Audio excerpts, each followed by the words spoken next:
Sudah kau rebut suamiku. Sekarang kau rebut pula warisanku. Aku tak pernah menyangka bahwa darah dagingku sendiri sanggup mengkhianatiku. Aku dan adikku, Liana, tumbuh bersama dalam keluarga yang hangat. Aku selalu berusaha menjadi kakak yang baik, melindunginya, berbagi apapun yang kumiliki. Tapi aku tidak pernah menduga bahwa suatu hari, ia akan merampas suamiku. Semua berawal dari kepercayaanku yang terlalu besar padanya. Aku selalu menganggap Liana sebagai bagian dari diriku sendiri. Sejak kecil, kami tak terpisahkan.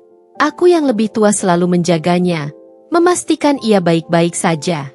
Bahkan ketika ia mulai beranjak dewasa dan memiliki kehidupan sendiri, aku masih memperlakukannya seperti adik kecilku yang membutuhkan perlindungan.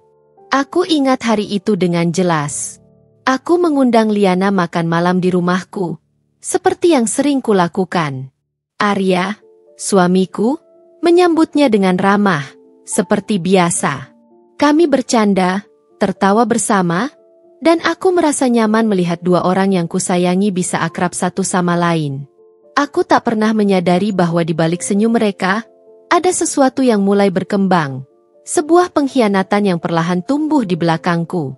Awalnya, hanya hal-hal kecil yang kuabaikan. Liana mulai lebih sering mampir ke rumah. Bahkan ketika aku tidak ada. Aku menganggap itu wajar. Bagaimanapun juga, ia adalah adikku. Aku justru senang melihatnya merasa betah.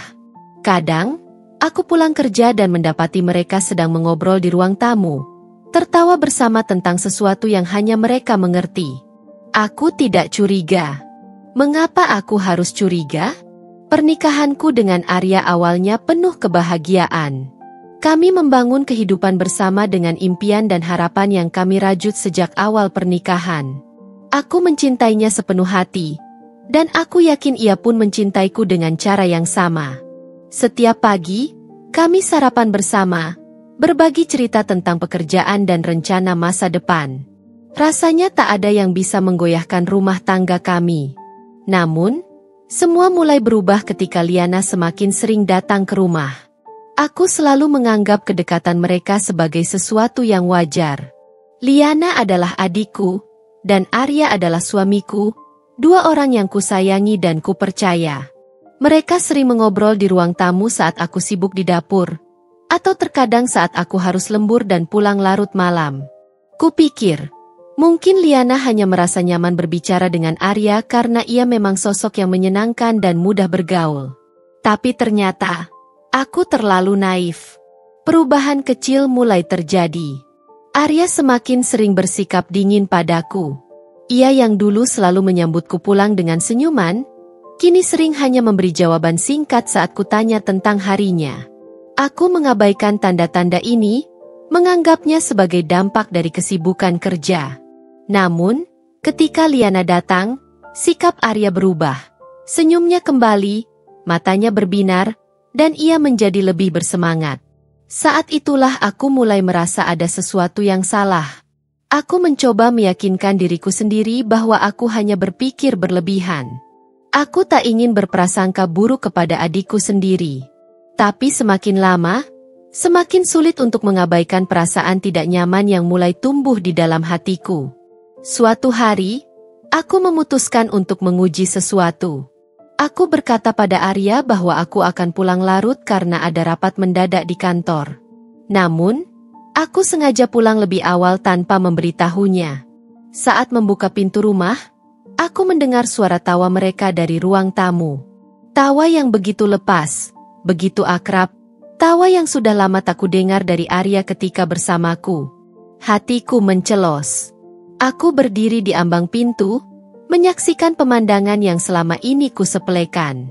Liana duduk di sofa, tertawa kecil dengan tangan menutupi mulutnya.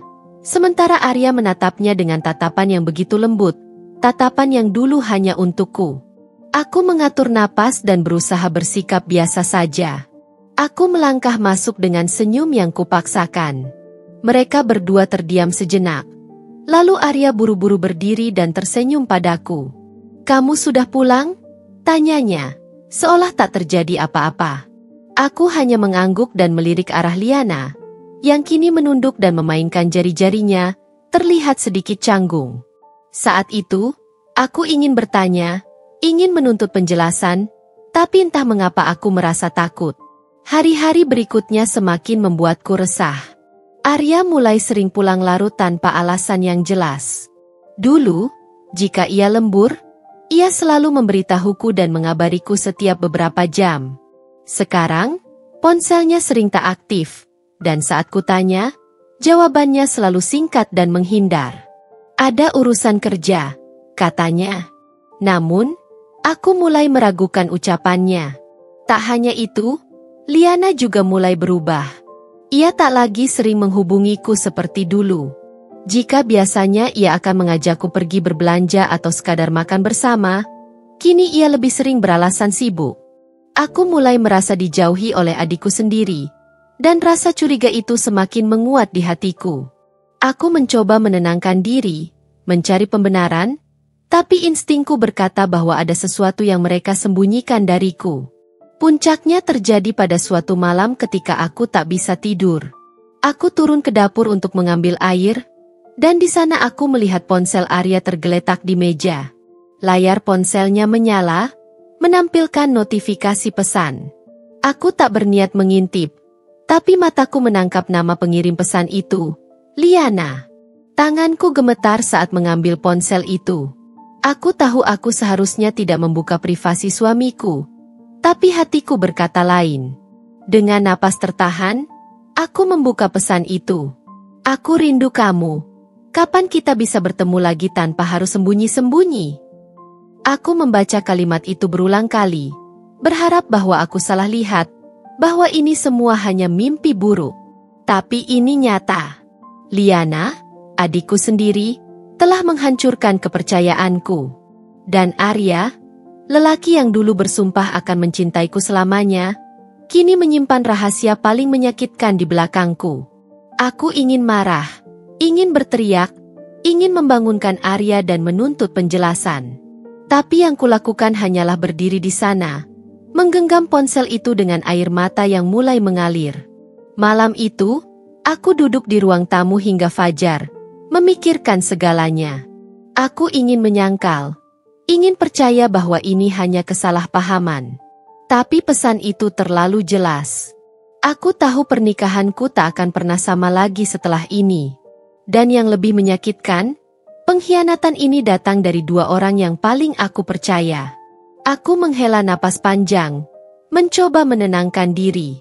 Aku tahu aku harus menghadapi mereka, menuntut jawaban. Tapi pertanyaannya, apakah aku siap untuk mendengar kebenaran yang mungkin akan semakin menghancurkanku? Aku tak bisa menghindari kenyataan lebih lama lagi. Setelah membaca pesan itu, dadaku terasa sesak, seolah dunia yang kubangun dengan susah payah runtuh dalam sekejap. Aku menatap wajah Arya yang tertidur lelap di kamar, tanpa tahu bahwa aku baru saja menemukan bukti pengkhianatannya. Air mataku mengalir tanpa bisa kuhentikan. Aku merasa bodoh karena begitu percaya. Karena selama ini aku buta terhadap tanda-tanda yang sebenarnya sudah jelas di depan mataku. Keesokan paginya, aku bangun lebih awal dari biasanya. Kepalaku terasa berat, dan tubuhku lemas karena semalaman aku tak bisa tidur. Namun, hatiku sudah membulatkan tekad. Aku tidak bisa diam saja. Aku harus menghadapi Arya dan meminta penjelasan.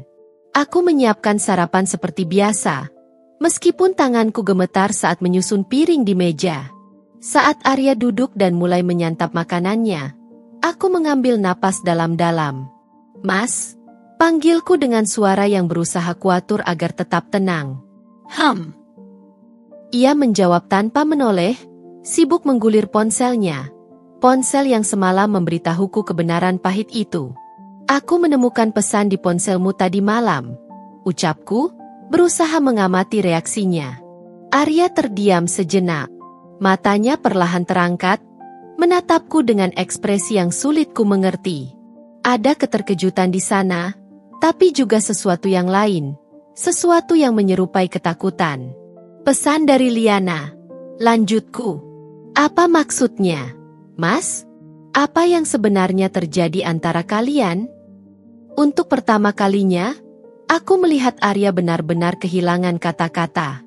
Ia membuka mulut, lalu menutupnya kembali.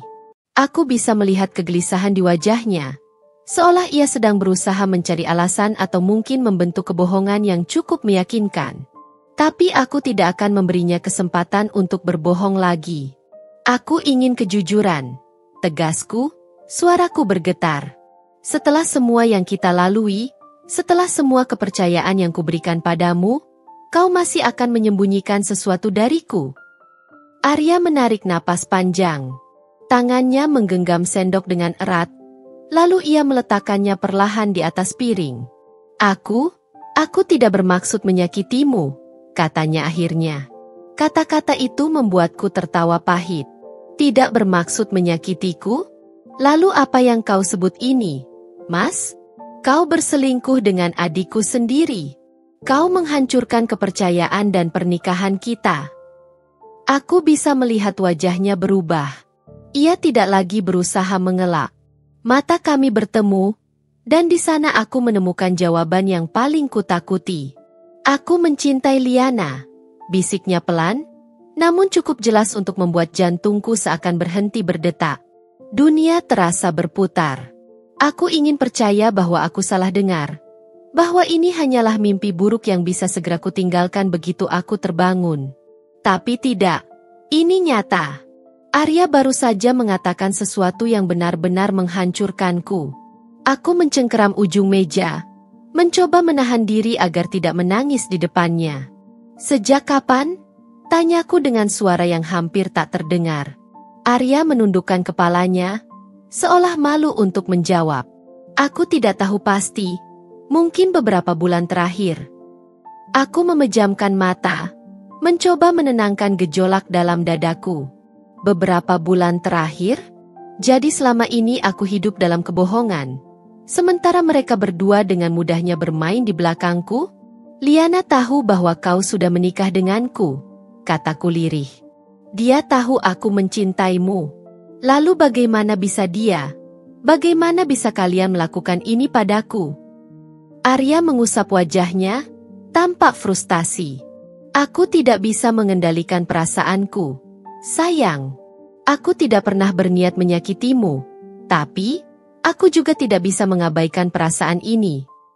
Kata-kata itu membuatku semakin muak.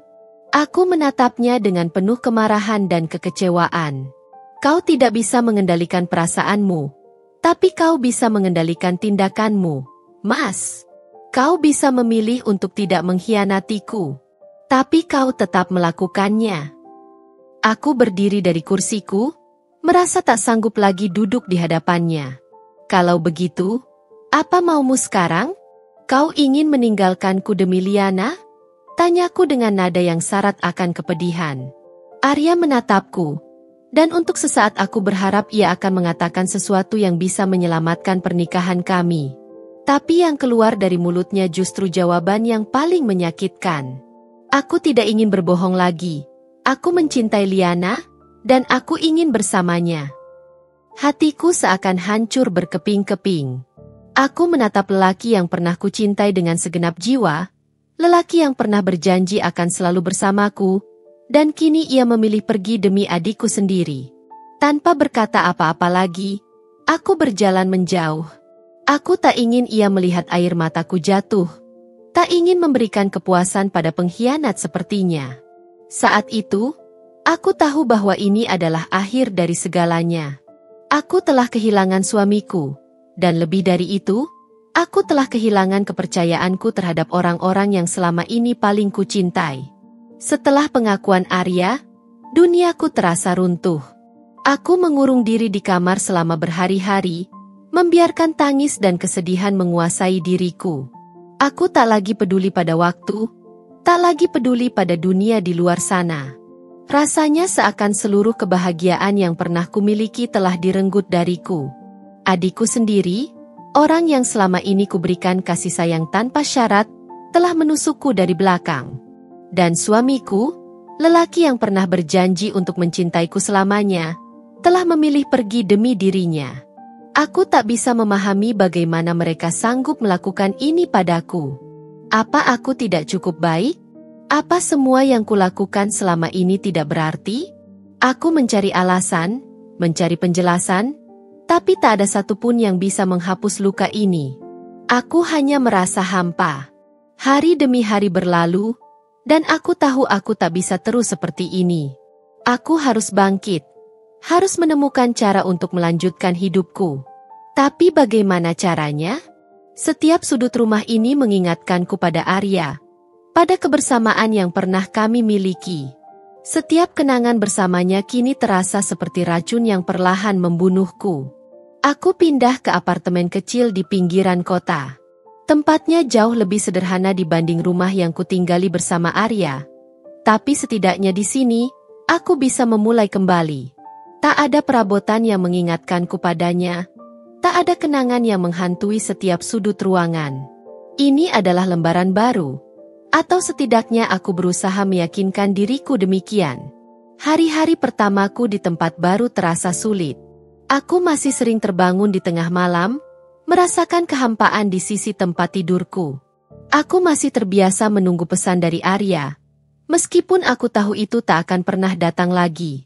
Namun, aku memaksa diriku untuk bertahan. Aku mulai mencari kesibukan, mengalihkan pikiranku dari rasa sakit yang terus menggerogoti. Aku kembali bekerja, mencoba menenggelamkan diri dalam tugas-tugas kantor.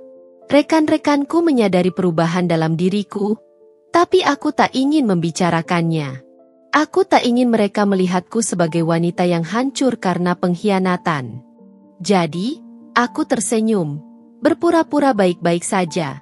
Meskipun di dalam hatiku masih ada luka yang belum sembuh. Aku juga mulai menjalani rutinitas baru. Aku bangun lebih pagi, berlari di taman dekat apartemenku. Angin pagi yang sejuk dan langkah-langkah kecil yang kuayunkan memberiku rasa lega. Meskipun hanya sementara. Aku mencoba membaca buku, mencoba menulis, mencoba melakukan hal-hal yang dulu kusukai tapi sempat kutinggalkan. Aku ingin menemukan diriku lagi. Ingin merasakan kebahagiaan tanpa bergantung pada siapapun.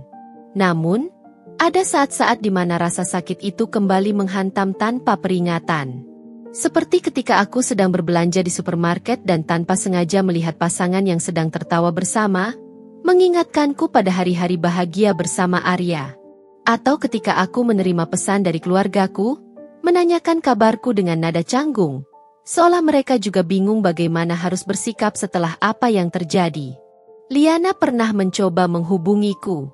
Aku melihat namanya muncul di layar ponselku, tapi aku tak sanggup mengangkatnya. Aku belum siap mendengar suaranya. Belum siap menghadapi kenyataan bahwa ia masih ada dalam hidupku setelah semua yang ia lakukan. Aku memblokir nomornya, sesuatu yang tak pernah terpikirkan olehku sebelumnya. Aku tak ingin mendengar permintaan maaf yang terlambat, tak ingin mendengar alasan-alasan yang mungkin hanya akan membuatku semakin sakit hati. Suatu hari, ibuku datang mengunjungiku. Ia memelukku erat, seolah bisa merasakan betapa hancurnya aku. "Nak, kau harus kuat," katanya dengan suara lembut. "Jangan biarkan mereka mengambil kebahagiaanmu."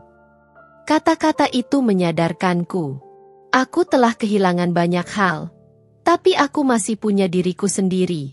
Aku masih bisa memilih untuk bangkit, untuk tidak membiarkan luka ini mengendalikan hidupku. Aku mulai menerima kenyataan bahwa hidup harus terus berjalan. Aku tak bisa mengubah masa lalu, tak bisa menghapus luka dalam sekejap. Tapi aku bisa memilih untuk tidak terpuruk selamanya. Aku bisa memilih untuk melangkah maju, meskipun setiap langkah terasa berat. Dan di saat itulah, aku berjanji pada diriku sendiri, aku akan bangkit. Aku akan menunjukkan pada dunia, pada Arya, pada Liana, bahwa aku tak akan hancur karena mereka. Aku akan menemukan kebahagiaanku sendiri, dengan atau tanpa mereka di dalam hidupku. Suatu pagi, aku menerima telepon dari ibuku. Suaranya terdengar panik, hampir putus asa. "Ayahmu sakit, Nak." Dia tiba-tiba jatuh di kamar mandi. "Sekarang kami di rumah sakit." Aku terdiam, hatiku berdegup kencang. Tanpa berpikir panjang, Aku segera mengambil tas dan bergegas menuju rumah sakit. Saat tiba di sana, aku melihat ibuku duduk di ruang tunggu dengan wajah cemas. Aku langsung menghampirinya dan menggenggam tangannya. "Bagaimana keadaan ayah?" tanyaku dengan suara bergetar. Ibuku menghela napas panjang. Matanya sembab seolah ia sudah menangis selama berjam-jam. Dokter bilang dia terkena stroke ringan. Tapi kondisi jantungnya juga melemah. Hatiku terasa semakin berat.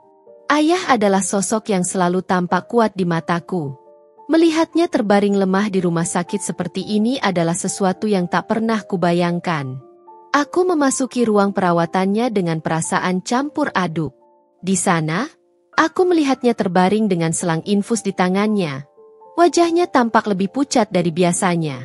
Aku menggenggam tangannya dengan lembut. "Ayah, aku di sini," bisikku. Matanya terbuka perlahan, dan aku bisa melihat kelelahan di sana. "Kamu baik-baik saja, Nak?" tanyanya dengan suara lemah. Aku tersenyum, menahan air mata yang ingin jatuh. "Aku baik-baik saja, Yah. Yang penting sekarang ayah harus fokus sembuh." Hari-hari berikutnya, aku menghabiskan waktu di rumah sakit, menemani ayah dan membantu ibu mengurus segala keperluan. Aku mengajukan cuti dari pekerjaan agar bisa lebih fokus merawatnya. Rasanya seperti kembali ke masa kecil, di mana aku ingin selalu ada di samping mereka, memastikan mereka baik-baik saja. Tapi kali ini, peran itu berbalik. Akulah yang harus menjaga mereka. Di tengah kesibukan mengurus ayah, aku baru menyadari bahwa Liana dan Arya tak pernah sekalipun datang menjenguk. Aku sempat berpikir bahwa mungkin Liana akan merasa bersalah dan setidaknya menunjukkan kepedulian terhadap orang tua kami. Namun, nyatanya ia tetap tak muncul. Suatu hari, saat aku sedang mengganti handuk basah di dahi ayah, ibu duduk di sampingku dan berkata dengan nada lirih, "Liana bahkan tak menghubungi kita sejak ayah sakit." Aku bisa merasakan kekecewaan dalam suaranya. Aku tahu betapa dalamnya kasih sayang ibu kepada kami berdua, dan betapa ia berharap Liana akan tetap menjadi anak yang peduli, terlepas dari apa yang terjadi di antara kami. Aku hanya bisa menghela napas. "Mungkin dia sibuk," jawabku, meskipun aku sendiri tak yakin dengan kata-kata itu. Aku ingin marah, ingin menuntutnya untuk bertanggung jawab sebagai anak, tetapi aku juga lelah. Aku sudah terlalu banyak kehilangan, dan aku tak ingin membuang lebih banyak energi untuk seseorang yang bahkan tak peduli. Waktu berlalu, dan keadaan ayah mulai membaik. Namun, kesehatannya tak lagi seperti dulu.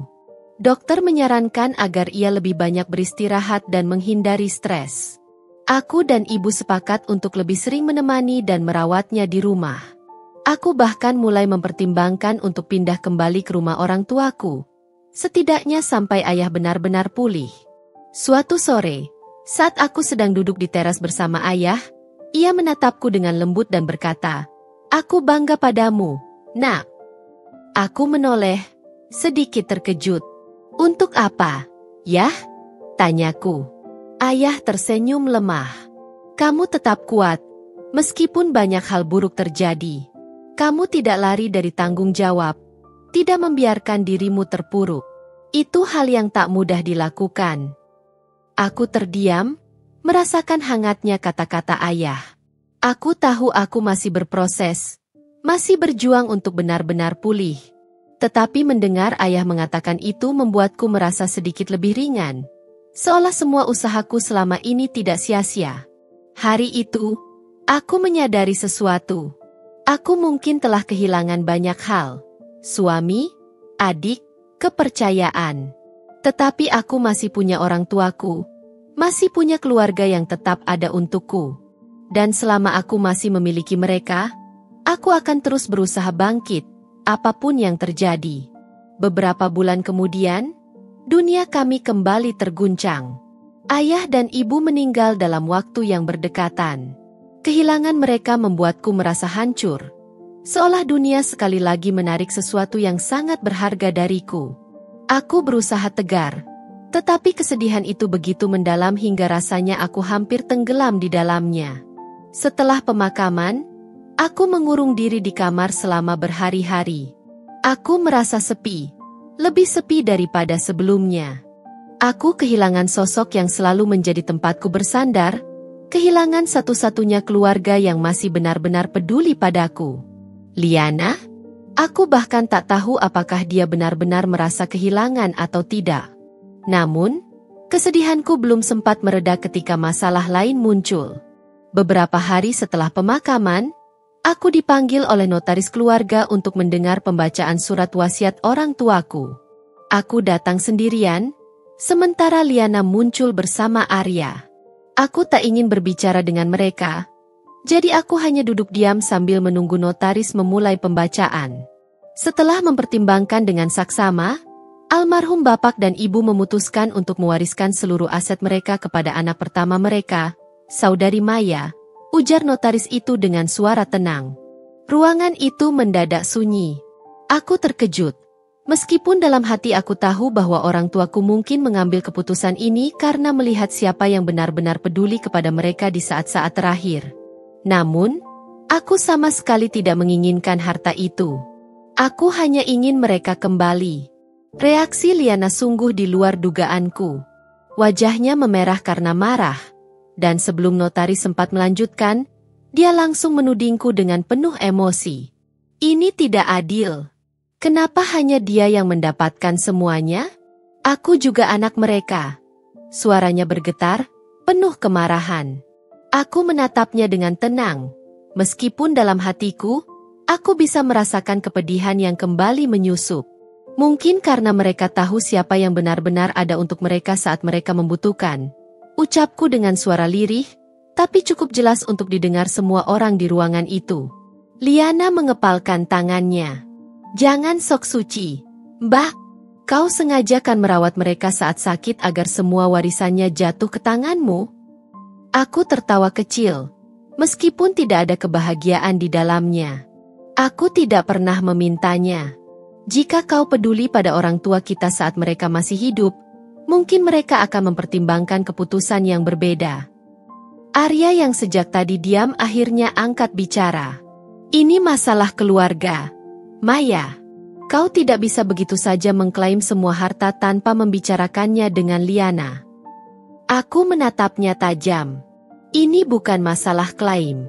Ini keputusan orang tua kami. Aku tidak perlu membicarakan apapun dengan kalian, terutama setelah apa yang kalian lakukan padaku. Liana semakin geram. Aku tidak akan diam saja. Aku berhak atas bagian warisan ini.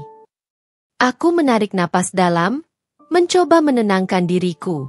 Aku tak ingin bertengkar di depan orang lain, tetapi aku juga tidak bisa membiarkan mereka terus menekan dan menuduhku. Kalau itu yang kau pikirkan, silakan ajukan gugatan. Aku tidak akan menghalangimu, kataku akhirnya. Liana terdiam, seolah tak menyangka aku akan menanggapi dengan sedingin itu. Aku melihat kebingungan di matanya. Mungkin karena selama ini dia mengira aku akan selalu mengalah padanya seperti dulu. Tapi tidak lagi. Aku sudah cukup disakiti. Dan aku tidak akan membiarkan diriku diinjak-injak lagi. Tanpa menunggu respons mereka, aku berdiri dan meninggalkan ruangan. Aku tak ingin berlama-lama berada di sana. Aku tahu pertempuran ini belum berakhir, tapi aku juga tahu satu hal. Aku tidak akan mundur lagi. Aku akan menjaga apa yang telah dipercayakan kepadaku, bukan karena aku menginginkan harta itu, tetapi karena ini adalah amanah terakhir dari orang tuaku. Dan aku tidak akan membiarkan siapapun merebutnya. Aku pikir setelah pembacaan wasiat, semuanya akan mereda. Aku salah besar. Liana tidak terima keputusan orang tua kami, dan dia tidak segan-segan menunjukkan kemarahannya. Sehari setelah pertemuan di kantor notaris, dia meneleponku berulang kali. Aku mengabaikannya, tidak ingin menghadapi amarahnya. Namun, ketika dia datang ke rumah orang tua kami dan mulai berteriak di depan pagar, aku tahu aku tidak bisa terus menghindarinya. Aku membuka pintu dan melihatnya berdiri di sana dengan wajah merah padam. Kau pengecut, Maya, bentaknya. Kenapa kau tidak menjawab teleponku? Takut aku akan meminta bagian warisan? Aku menghela napas panjang, mencoba menenangkan diri. Liana, ini bukan soal takut atau tidak. Aku hanya tidak ingin bertengkar. Aku lelah. Dia menatapku dengan penuh kebencian. Lelah? Kau pikir aku tidak lelah? Kau pikir hanya kau yang menderita? Aku juga kehilangan orang tua kita. Suaranya pecah di akhir kalimat, tapi aku tidak bisa melihat kesedihan di matanya, hanya kemarahan. Aku tahu kau kehilangan mereka. Tapi di mana kau saat mereka masih hidup? Saat ayah sakit, saat ibu butuh dukungan? Tanyaku dengan suara lebih tenang, meskipun hatiku bergetar. Dia mendengus. Aku punya kehidupan sendiri. Aku tidak bisa terus-terusan mengurus mereka seperti yang kau lakukan. Aku menatapnya tajam. Tepat. Dan karena itulah mereka membuat keputusan ini. Mereka memilih seseorang yang tetap ada di sisi mereka, yang mencintai mereka sampai akhir. Liana meremas tangannya, frustrasi. Aku anak mereka juga. Seharusnya aku mendapat bagian. Aku menggeleng. Warisan bukan soal hak, Liana. Ini soal siapa yang mereka percayai untuk menjaga apa yang mereka tinggalkan. Dan kalau kau benar-benar mencintai mereka, harta ini tidak akan menjadi masalah besar untukmu. Matanya menyala marah. Jadi kau menuduhku hanya menginginkan harta? Aku tidak menjawab. Aku tahu apapun yang kukatakan tidak akan mengubah pikirannya. Liana tidak ingin mendengar alasan.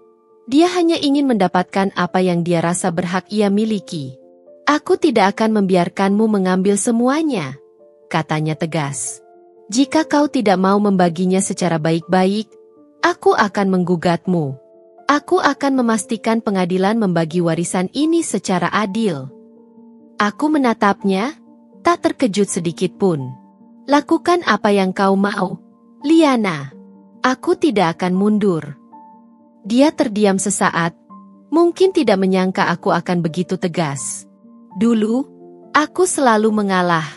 Dulu, aku selalu berusaha menjaga hubungan kami. Tapi sekarang, aku tidak bisa lagi membiarkan diriku diinjak-injak. Aku benci kau, Maya, katanya akhirnya, suaranya lebih rendah tetapi penuh emosi. Aku benar-benar membencimu. Aku merasakan sesuatu yang sakit di dadaku, tetapi aku tidak menunjukkan itu kepadanya. Kalau itu yang kau pilih untuk dirasakan, aku tidak bisa mengubahnya. Dia menatapku untuk terakhir kali sebelum berbalik dan pergi. Aku berdiri di depan pintu, mengawasinya melangkah menjauh. Aku tidak tahu apakah ada harapan untuk memperbaiki hubungan kami. Mungkin tidak. Mungkin ini adalah akhir dari kami sebagai saudara. Aku menghela napas dalam-dalam, lalu kembali masuk rumah. Di dalam, semuanya terasa sunyi. Rumah ini dulu penuh dengan suara canda tawa, suara ibu yang memasak di dapur, suara ayah yang membaca koran di ruang tamu. Sekarang, hanya ada keheningan dan kenangan. Aku berjalan menuju ruang keluarga dan duduk di sofa, membiarkan diriku meresapi semuanya. Aku telah kehilangan banyak hal dalam hidupku. Suamiku, adikku, dan sekarang orang tuaku. Tapi aku masih di sini, masih bertahan. Dan itu sudah cukup. Aku tidak akan membiarkan kemarahan Liana menghancurkanku lagi. Aku akan menjaga warisan ini, bukan karena harta, tetapi karena ini adalah bagian terakhir dari orang tua kami yang masih tersisa. Dan aku akan menghormati kepercayaan mereka, apapun yang terjadi. Namun berhari-hari, berminggu-minggu, berbulan-bulan setelah perdebatan itu, gugatan tidak pernah melayang kepadaku. Aku tahu ia hanya menggertakku saja agar dia pikir aku takut akan ancamannya. Setelah insiden warisan, hubungan antara aku dan Liana benar-benar memburuk. Aku tidak lagi melihatnya sebagai adik yang dulu selalu kulindungi. Dia telah menjadi orang lain, seseorang yang begitu asing bagiku. Namun, yang tidak ia sadari adalah bukan hanya aku yang mulai menjauh darinya. Keluarga besar kami pun perlahan mulai menarik diri. Pada awalnya, hanya beberapa saudara yang menunjukkan sikap dingin kepadanya. Mereka tidak terang-terangan menegur atau menghakimi, tetapi aku bisa melihat perubahan itu. Jika dulu mereka menyambutnya dengan hangat dalam setiap pertemuan keluarga, kini mereka hanya memberikan senyuman sekadarnya atau bahkan menghindari kontak mata dengannya. Aku tidak tahu pasti kapan mereka mulai mengetahui semua yang terjadi. Mungkin dari cerita ibuku sebelum beliau meninggal, atau mungkin dari sikap Liana sendiri yang semakin lama semakin menunjukkan egonya. Yang jelas, mereka tidak lagi memandangnya sebagai bagian dari keluarga yang bisa mereka percaya. Salah satu yang paling keras menentang Liana adalah Tante Rina, adik dari ayahku. Saat pertemuan keluarga yang diadakan sebulan setelah pemakaman orang tuaku, dia terang-terangan mengabaikan Liana. Saat Liana mencoba berbicara dengannya, Tante Rina hanya melirik sekilas dan pergi tanpa berkata apapun. Itu adalah momen pertama di mana aku benar-benar menyadari bahwa bukan hanya aku yang merasa dikhianati oleh Liana. Dia sudah keterlaluan, kata Tante Rina kepadaku setelah pertemuan itu. Bagaimana mungkin dia merebut suamimu? Lalu sekarang mencoba merebut warisan juga? Apa dia tidak punya hati? Aku hanya tersenyum kecil, terlalu lelah untuk membicarakan hal itu lebih jauh.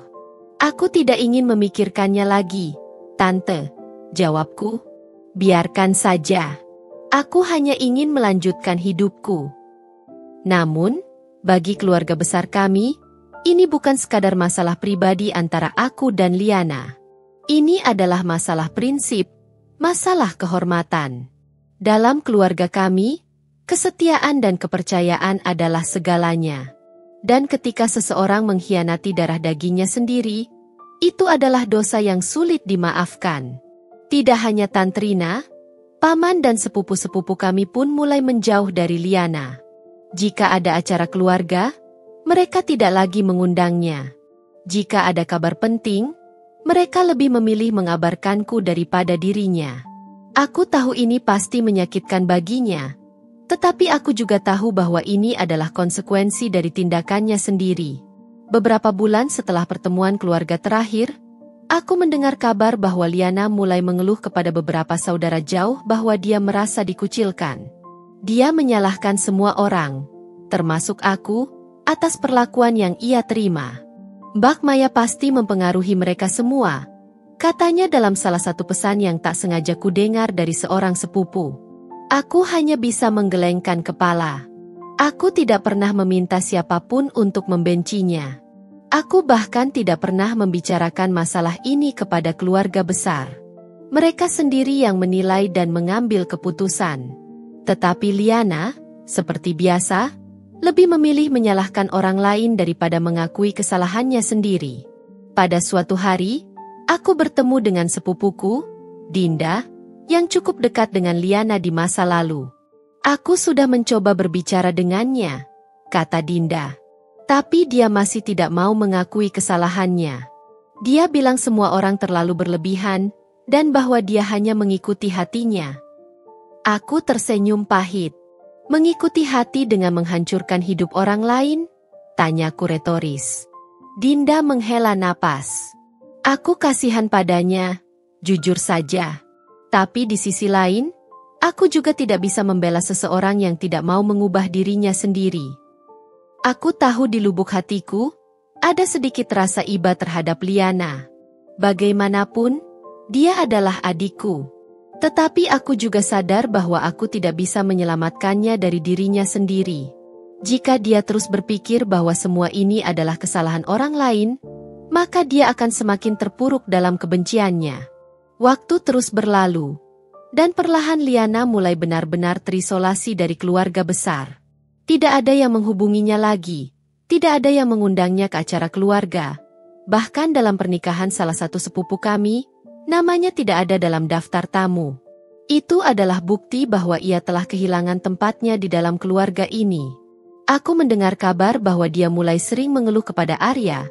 Tetapi suaminya itu pun tampaknya sudah mulai kehilangan kesabaran dengannya. Tanpa dukungan keluarga dan tanpa kepedulian dari suaminya sendiri, Liana mulai merasakan apa yang dulu aku rasakan, kesepian yang mendalam. Suatu hari, aku melihatnya di pusat perbelanjaan. Dia sendirian, terlihat letih dan lebih kurus dari sebelumnya. Saat mata kami bertemu, ada sebersit emosi di wajahnya, tetapi dia cepat-cepat berpaling dan berjalan pergi tanpa sepatah kata pun. Aku tidak mengejarnya. Aku tahu bahwa sampai dia benar-benar menyadari kesalahannya, tidak ada gunanya mencoba berbicara dengannya. Aku hanya bisa berharap bahwa suatu hari nanti, dia akan menemukan jalan untuk memperbaiki dirinya sendiri. Tetapi sampai saat itu tiba, aku akan tetap menjaga jarak. Aku telah cukup menderita karena pengkhianatannya, dan aku tidak ingin mengulang kesalahan dengan membiarkannya kembali menghancurkan hidupku. Beberapa bulan berlalu tetapi Liana belum juga berhenti menyalahkanku. Sejak hari itu, ia semakin sering menghubungiku, bukan untuk berdamai, tetapi untuk melontarkan tuduhan dan kemarahan. Awalnya, aku mencoba mengabaikan semua pesan dan teleponnya, tetapi semakin lama, ia semakin menjadi-jadi.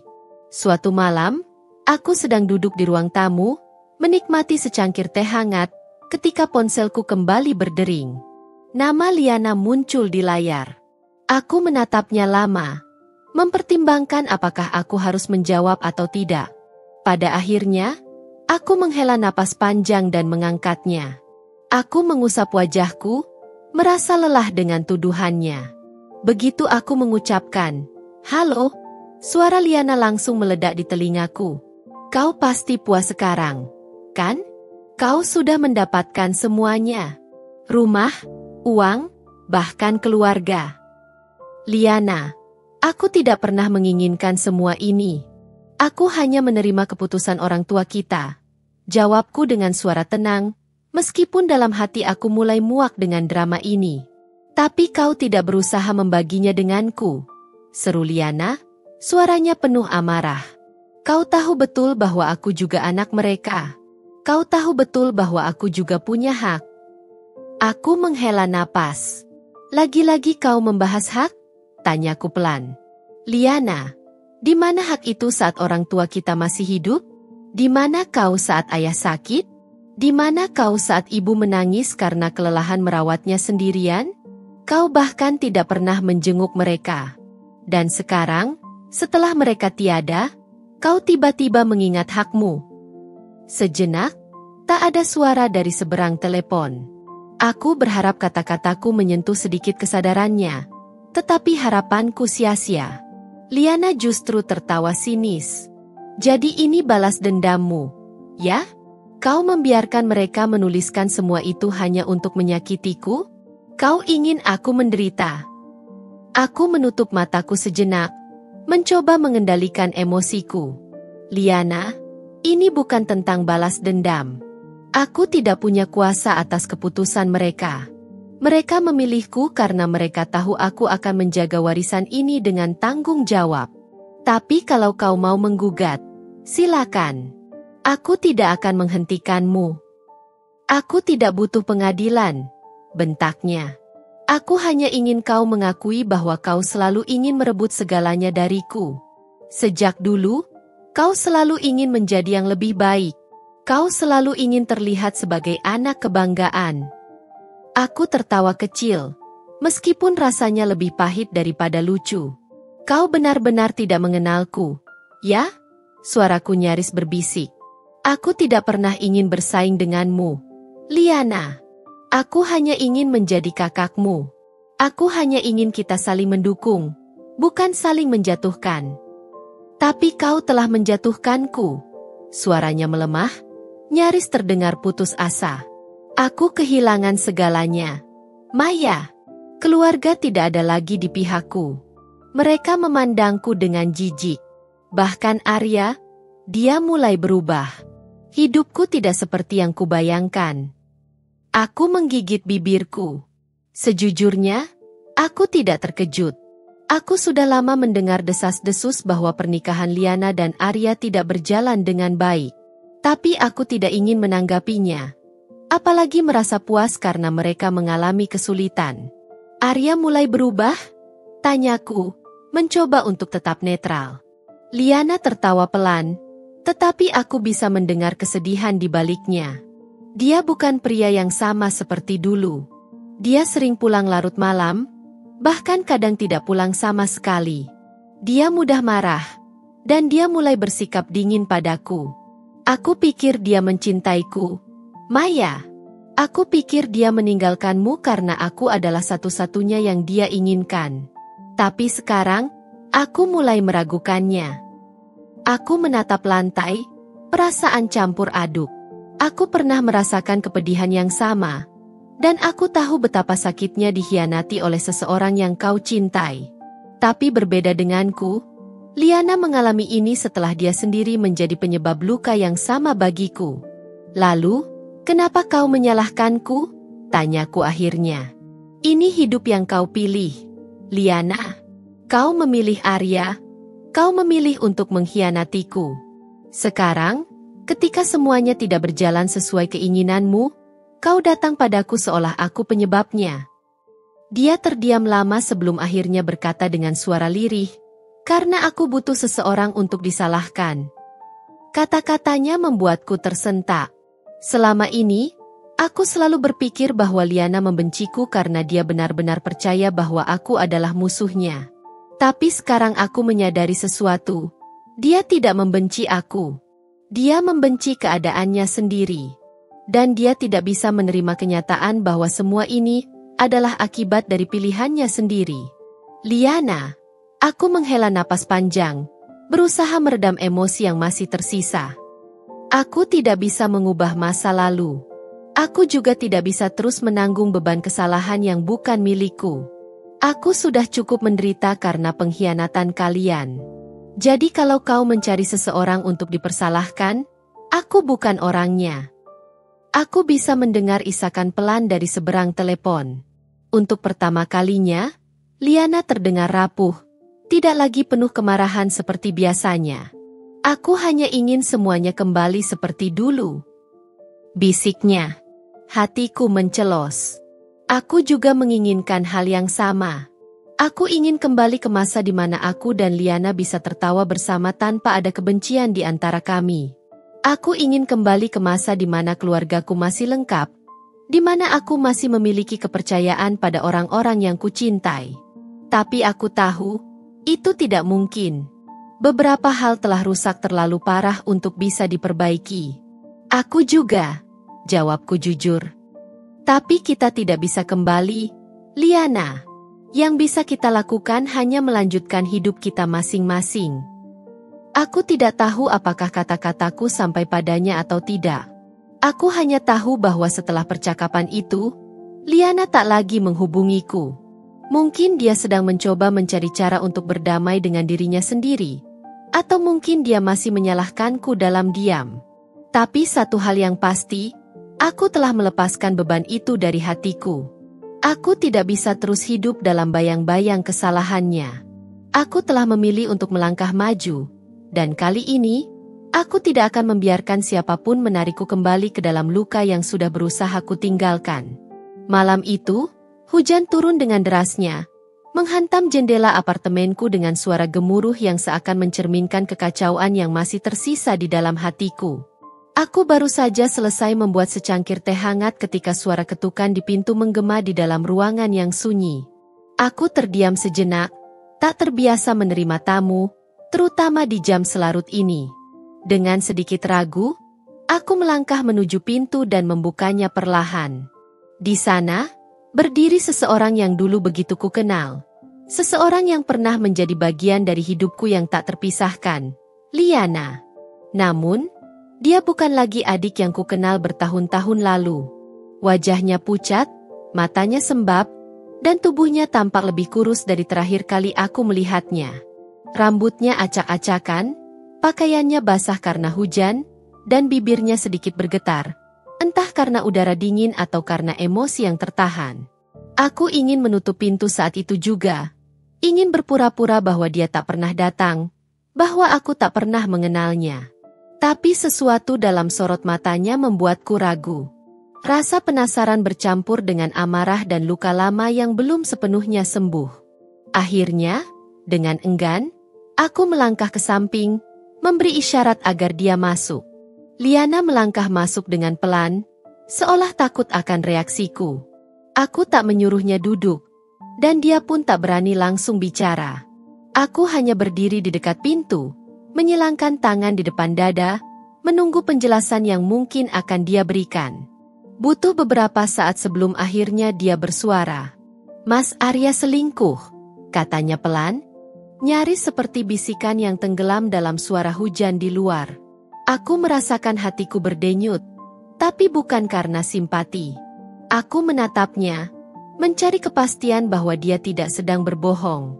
Namun, air mata yang mulai menggenang di matanya memberitahu bahwa dia berkata jujur. Aku ingin tertawa sinis, ingin mengatakan bahwa ini sudah kuduga sejak awal. Tapi yang keluar dari bibirku hanyalah satu pertanyaan sederhana. "Lalu?" Liana terisak. Tangannya menggenggam ujung bajunya seolah itu satu-satunya yang bisa menahannya agar tidak hancur. Aku benar-benar tidak tahu harus bagaimana," katanya dengan suara bergetar. "Aku pikir dia mencintaiku. Aku pikir aku telah memenangkan segalanya. Tapi ternyata dia hanya menggunakan aku. Sama seperti dia menggunakanmu dulu." Kata-katanya membuat sesuatu dalam diriku bergolak. Jadi, akhirnya dia mengerti. Akhirnya dia merasakan apa yang pernah kurasakan. Tapi apakah itu cukup? Apakah rasa sakit yang dia alami sekarang bisa menebus semua yang telah dia lakukan padaku? Aku menghela napas panjang, mencoba menenangkan pikiranku. Aku berjalan ke dapur, mengambil cangkir teh lain, dan meletakkannya di meja di depan Liana. Dia menatapku dengan ekspresi terkejut, seolah tak menyangka aku akan melakukan hal sekecil itu untuknya. "Kenapa kau datang ke sini, Liana?" tanyaku akhirnya. "Aku bukan orang yang bisa menyelesaikan masalahmu. Aku bukan lagi kakak yang dulu selalu melindungimu dari segala hal." Liana menggigit bibirnya, menundukkan kepala. "Aku tahu," katanya lirih. Aku hanya ingin meminta maaf, Mbak. Aku tahu itu tak akan mengubah apapun, tapi aku harus mengatakannya." Aku menatapnya tanpa ekspresi. Permintaan maaf? Setelah semua yang dia lakukan? Setelah semua luka yang dia tinggalkan dalam hidupku? Aku ingin marah, ingin meneriakkan semua hal yang telah menghancurkanku. Tapi aku hanya bisa duduk di sana, mendengarnya berbicara.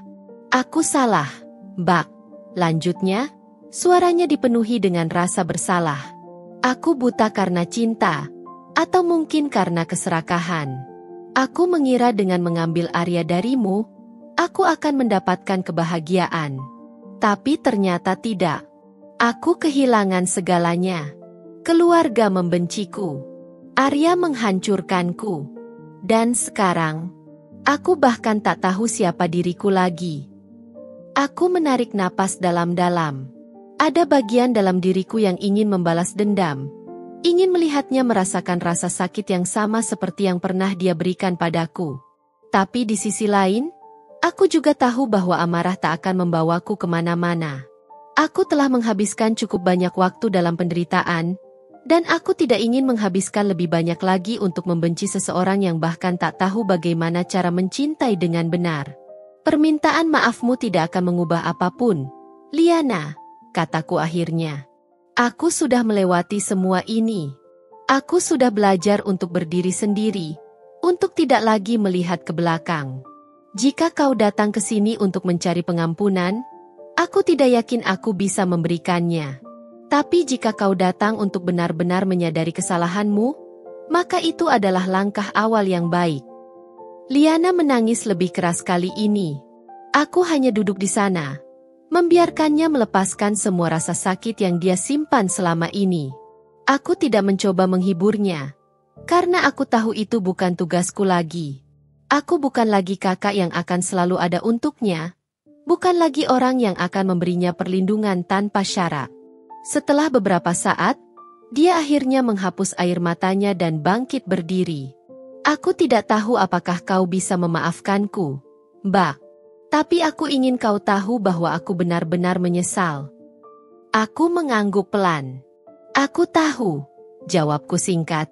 Tanpa berkata lagi, Liana berjalan menuju pintu, meninggalkan apartemenku dalam keheningan. Aku duduk diam, menatap cangkir teh yang masih mengepul di meja. Hujan di luar masih turun dengan derasnya. Tapi entah kenapa, untuk pertama kalinya dalam waktu yang lama, aku merasa lebih ringan. Mungkin aku belum siap untuk memaafkan. Mungkin luka ini akan selalu ada.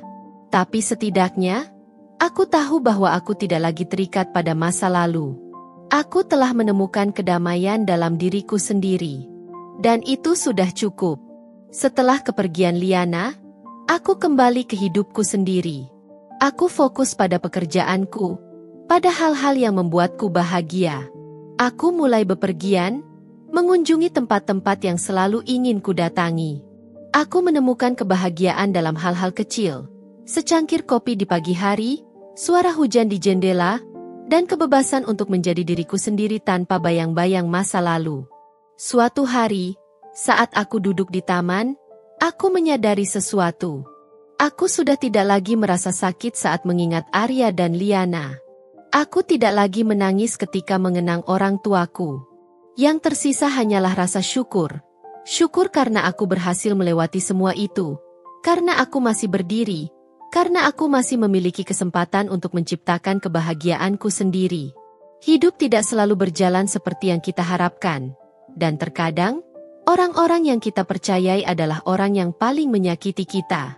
Tapi dari semua itu, aku belajar satu hal. Aku lebih kuat dari yang aku kira. Dan mungkin, itu adalah hadiah terbaik yang bisa kudapatkan dari semua luka yang pernah kurasakan. Aku menutup mataku, menghirup udara dalam-dalam. Kedamaian. Akhirnya, aku menemukannya. Dan aku siap untuk melangkah maju. Tanpa beban, tanpa penyesalan.